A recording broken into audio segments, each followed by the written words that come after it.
2 साल हो गए तो कुछ काम करो यार। आपके आने के बाद जो भी काम हुआ सत्यानाश कर दिया पूरा। कैसे ठीक होगा बताओ मुझे। कुछ काम ठीक भी करो, ठेकेदारों का ध्यान मत रखो। कमीशन आ रहा है मौज करो, बच्चों को फार्म हाउस खरीदो फलाना। काम करना पड़ेगा। बिल्कुल ठीक। MDR, state highway, national highway या ग्रेवल सड़कें नरेगा की जिनके आसपास बबूल के पेड़ है, आप 2 दिन में ही विशेष अभियान चला के अगले 15 दिन के अंदर सारे बबूल हटवाओगे। चाहे कहीं से व्यवस्था करो, कुछ भी करो, ये आपका काम है। ये पीडब्ल्यूडी का काम ही पब्लिक वर्क डिपार्टमेंट यही है। तो यही नहीं कर पाओगे तो क्या काम करोगे आप बताओ मुझे। या सब रोड एक्सीडेंट होते हैं, अभियान चला के ये सारे के सारे हटवा दो ना, जहाँ जहाँ स्पीडली हटवा दो। सब उनको दो आप। ठीक है, इसमें सर सही कहना है। वो क्या झाड़ियों की वजह से जानवर आ जाते हैं, दिखता नहीं है और अचानक से आ जाते हैं। तो अगर वो क्लियर हो तो फिर कोई जानवर आ रहा है तो दिख जाएगा। बिल्कुल सर। तो सभी लैंड ओनिंग एजेंसीज अपने कंसेशनर्स को बोल दें और अभियान के रूप में इसको चलवाएं। बिल्कुल मानसून से पहले ये अभियान चला के करेंगे सर। वो अंदर से निकलती स्टेट हाईवे पे गांव के अंदर से जो नालियां वालियां एक सुनो, जैसे एमएलए साहब कह रहे हैं मंजू जी, एक उधारी करा दो ना। स्टेट हाईवे एमडीआर दोनों को ले लो ना। ये ले लो जो ग्रामीण भाग जहाँ भी हैं, आप पैसा खर्च करते हो रोड रिपेयर का नाम का या स्पेशल रिपेयर का, तो ये पैसा ग्रामीण भागों में आप 1-1, 1.5 किलोमीटर जिस तरह आपने गौरव पथ बनवाए और कराए, तो ये तो अपना आप गाँव को चिन्हित करके सबको बनाओ, सब गाँव में कराओ ना वापस नए सिरे से। भाई इसको सारा ही हो जाएगा। इसको नॉन पैचेबल में ले लो ना आप। ठीक है भाई जो भी ग्रामीण भाग है वो एक तरह से एक्सीडेंट प्रोन जोन भी है, और इसको आप ले लो, उसके अंदर नॉन पैचेबल में ले लो।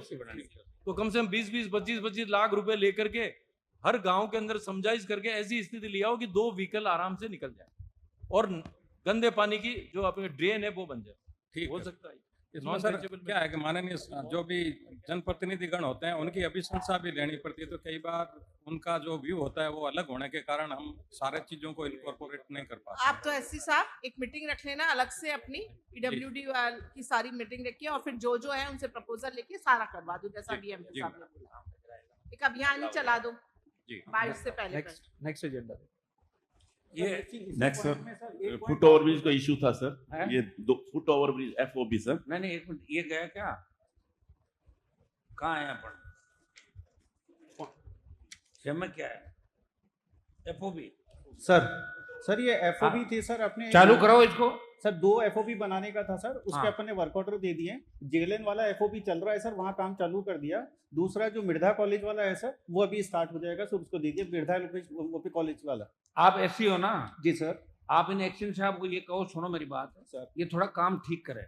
जी सर। अब इनकी नई नौकरी है, इनको कितनी बार समझाएंगे हम, बताओ कितने साल हो गए आपको सर अरे टाइम कितना हुआ ये परियार साहब? मेरे को तो 32 साल हो गए। आपने नागौर में 2 साल हो गए तो कुछ काम करो यार। आपके आने के बाद जो भी काम हुआ सत्यानाश कर दिया पूरा। कैसे ठीक होगा बताओ मुझे। आप यहाँ बैठ जाते हो, आके डायरी में लेके भाग जाते हो, पकड़ेगा आपको। कुछ काम ठीक भी करो, ठेकेदारों का ध्यान मत रखो कि कमीशन आ रहा है मौज करो, बच्चों को फार्म हाउस खरीदो फलाना। काम करना पड़ेगा। बिल्कुल ठीक है। किसी को देखो, कुछ आइकन चेंज करो अपने कि ये नहीं हमारे ये ईमानदार लोग भी हैं, ऐसे अपना आप ठीक हो जाएगा। है ना? हाँ। तो अब ये एफओबी जल्दी चालू हो जाए। ऐसा आप इनकी मॉनिटरिंग करते रहो। ये क्या सर मैं कई बार काम ठीक करते करते पवार से बात करते पुराने वाले से, बोले तू तो निकल यहाँ से। नहीं, मैं जो रेगुलर इकट्ठा किया थैला भर के। हाँ सर, रेगुलर मॉनिटरिंग भी कर रहा हूँ। यहाँ से सैंपल लेके अपने क्वालिटी कंट्रोल लैब में भी भेज रहा हूँ। बिल्कुल कर रहा हूँ सर। एफओबी अच्छे बनाओ।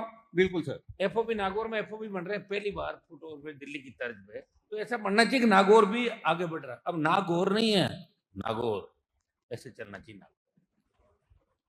मैं प्रयास कर रहा हूँ, मंजू जी प्रयास करिए, आप खींच रहे हो उसको साकड़ से वापस डाल रखे हैं, हम आगे ले जा रहे हैं।